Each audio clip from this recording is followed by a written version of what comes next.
আসসালামু আলাইকুম রহমতুল্লাহি ওয়া বারাকাতুহু। আপনার বিবি আপনার কথা শোনে না? এই ছোট্ট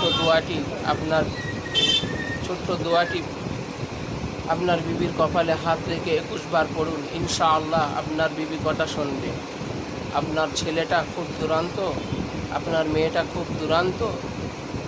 আপনি এই দোয়াটি আপনার বাচ্চার কপালের উপরে হাত রেখে 21 বার পড়ুন।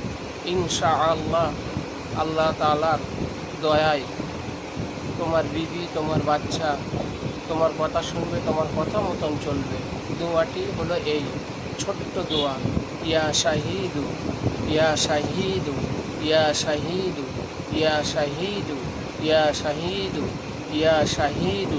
21 বার পড়তে হবে, পড়ে ফু দিতে হবে।